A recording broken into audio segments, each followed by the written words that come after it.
When it comes to gaming in my younger days, I always tended to gravitate towards Nintendo over the competition.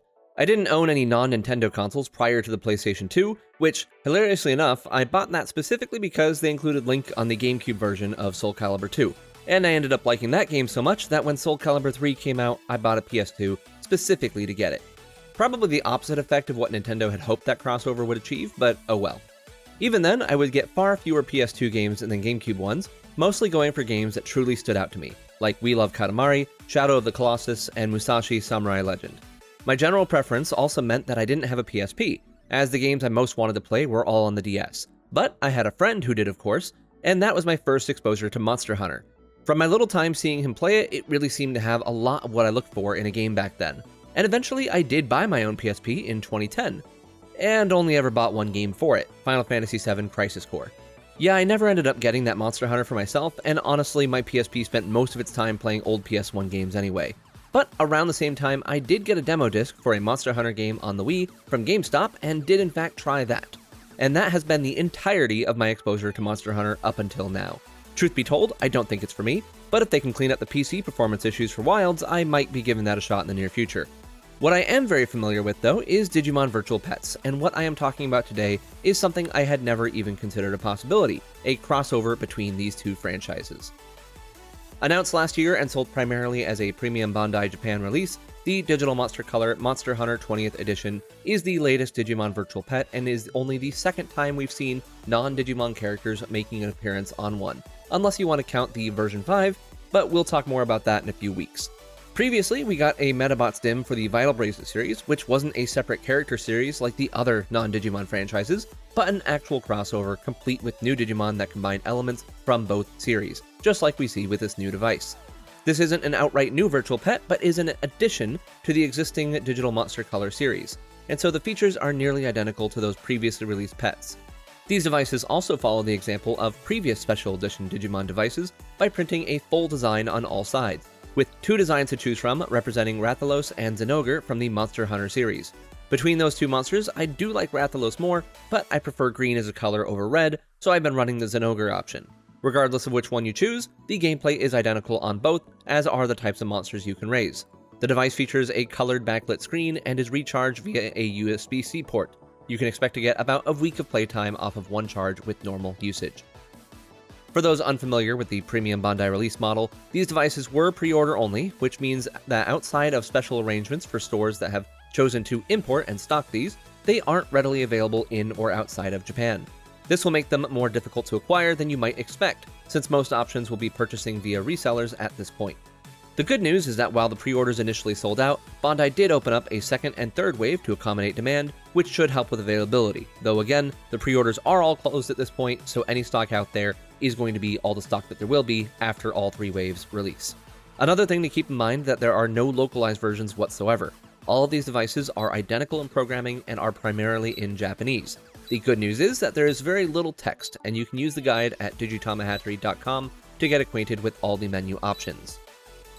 Moving on to the actual features, those of you who have used the Digital Monster Color before won't run into many surprises, as the gameplay is almost identical to those devices. For those new to these pets though, which I suspect there are a good number of you, I'll talk through the core functionality here. The basic premise is that you are given a monster egg to raise into one of many different options. You start by hatching the egg, waiting for it to crack further, training that nearly hatched monster until it fully hatches, and then taking care of its needs to allow it to evolve further. After fully hatching, your monster will evolve 1 to 3 more times depending on which monster you have, and whether you meet the conditions to reach higher evolutionary stages. Which monster you get from the egg will depend on how much you train it, and what time of day it is when it hatches. From that point on, evolutions will differ depending on the number of care mistakes you acquire, and your next stage also looks at the number of trainings performed. After evolving into the 4th stage, evolution into stage 5 will be determined from care mistakes and winning enough battles. There are also 2 unique Stage 6 monsters that require special conditions to be fulfilled and can only be evolved from specific Stage 5 monsters. The other part of its life cycle is death. A monster can die if it acquires enough care mistakes or injuries during one evolutionary stage, at which point you will be given a new egg that you can hatch by pressing A and B on your screen. Care mistakes are gained anytime your monster calls you and you don't take care of its needs quickly enough, while injuries have a chance to occur after a battle. There are 8 icons on the screen that all correspond with a specific function. The buttons from top to bottom are referred to as A, B, and C in that order, with A allowing you to change selections, B confirming selections, and C canceling selections. You power on your device by holding the C button, and from that point on, the screen will turn off by itself after 16 seconds. You can turn the screen back on by pressing any button. Using the A button, we can highlight the first icon, the scale, and press B to view our monster stats. Unlike other Digimon V-Pets, weight is not recorded on this device, so on the very first screen we just see how many days we've had our monster and what its name is in Japanese. Next we see its hunger hearts, indicating how much food it needs, and its strength hearts, indicating how much protein or training it needs. When either of these meters empty, your monster will call for care, and you will have 10 minutes to take care of it before getting a care mistake. The next meter is effort, which will increase by 1 for every 4 trainings you do. This meter does not decrease except when evolving into the next stage, and is just a reference to help keep track of how much training you've done, though it won't help with some evolutions since it only records up to 16 in sequences of 4, and some training requirements use training amounts less than 4 or greater than 16. We then have the energy meter, which depletes as you do battles and restores after a full night's sleep, and the win percentage shows how many of your battles were victorious, something important for evolution. Moving on to the meat icon, you can choose to feed meat or protein to your monster, which will restore 1 heart of hunger or strength respectively. If you feed meat until your monster refuses, this will keep it full longer. Feeding proteins will also make it more likely for your monster to get injured when you lose battles. Next is the training icon, where you just need to stop the meter when it's full to be successful. A successful training will add a strength heart, and any training, regardless of whether it's successful or not, will count towards evolution requirements. After that, we have battles, where you can either battle a series of on-device areas with 3 to 5 enemy monsters, each in quest mode, or connect to any other device in the Digimon Color series, including the Digital Monster Color, Digimon Pendulum Color, and Digivice 25th Color Evolution. For on-device battles, the first monster to land 3 hits wins, while connection battles are determined by whichever monster lands the final hit. There is not much you can do to influence battles, with the outcome mostly determined by your current power. Power is increased by having full strength hearts or by being hatched from a traded egg. For more details on that, refer to the manual at digitamahatchery.com. No matter what kind of battle you do, all battles count for evolution requirements, and it's based on each individual battle, so clearing a single area in quest mode will count as multiple battles. We then come to the poop icon, which is pretty straightforward. When your monster poops, use this to clean it up. If you accumulate 8 poop piles without cleaning them, your monster will be injured. Neither poop nor injuries count as care mistakes. The light bulb icon has a few features within. First is the lights operation. When your monster needs to sleep, it will call out and you will have 1 hour to turn off the lights to avoid a care mistake. You can wake a sleeping monster by attempting to feed or train it, and it will fall asleep again after a few minutes, at which point you will need to turn the light off again if you want to avoid that care mistake. Disturbing a sleeping monster will not count as a care mistake. The next option is cold mode, which lets you freeze your current monster so it won't require any care and will not continue to age. Lastly, you have backup, which lets you move your current monster into backup and raise a different one. You can only have 1 monster backed up. If you don't have a monster backed up already when you use this option, you will get a fresh egg that will start hatching after 8 seconds. Otherwise, you will get back the monster that was previously backed up. While backed up, monsters do not require care or age, but will have empty hearts upon being restored, so you will have to care for them within 10 minutes at that point to avoid care mistakes. The last interactable icon is the bandage icon, which will heal an injured monster. There's also the call icon, but this is not selectable, and lights up when your monster's heart's empty or when it falls asleep.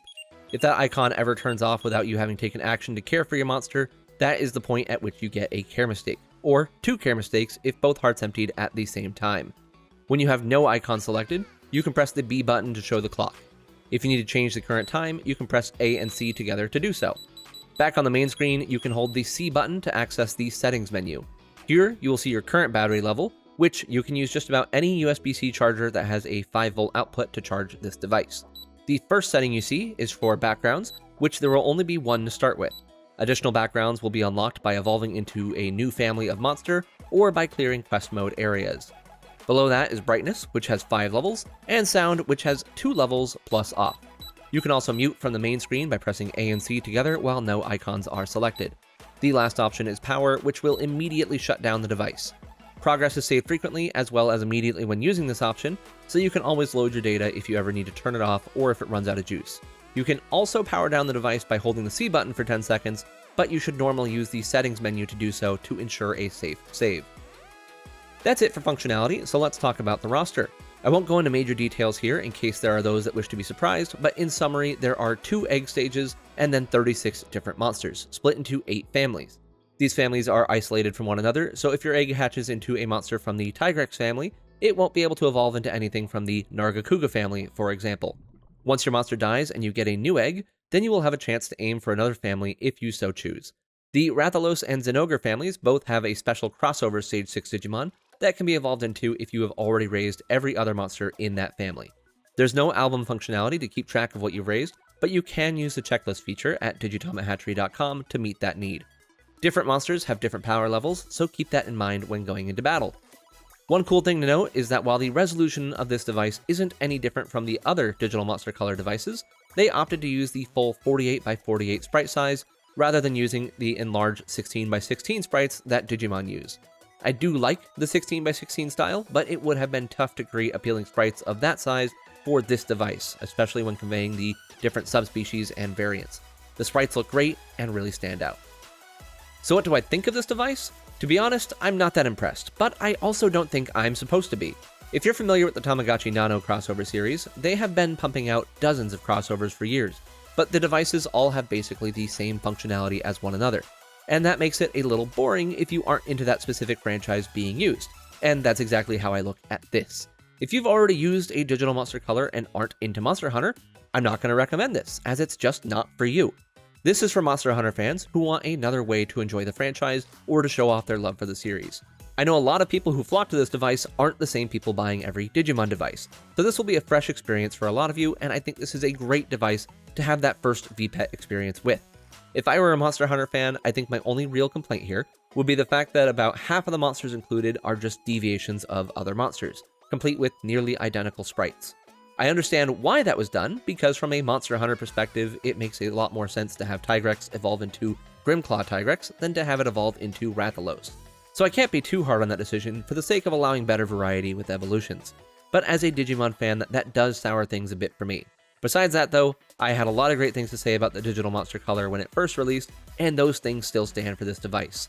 I think that having the ability to swap between backgrounds is phenomenal, I love the sprite work, and I think the core Digimon gameplay is preserved in a really great way. I also love that they included a day-night mechanic for evolutions, which is something we haven't seen since the Pendulum Progress. In short, if you like Monster Hunter and are down with the idea of raising a monster from that series, definitely get this device. If you aren't into that franchise and already have a digital monster color, maybe skip this one. If you don't have a digital monster color and don't like Monster Hunter, I will always hold that the Digimon Pendulum color is the better of the 2 color VPET series, so maybe look into that, though be warned that the pendulums are annoyingly much more expensive these days. That's all I have to say on this device, and hopefully this gave you a good overview of what to expect from it. If you want more details on which monsters you can acquire and how to raise them, make sure to read the various pages at digitomahatchery.com. If you want to chat about this device or any other Digimon device, you can head to the Discord server using the link in the description, where we also post any Digimon VPET news as soon as it comes out. We'll be getting more details about the Godzilla crossover soon, so make sure to stay tuned here for that. Until next time, bye!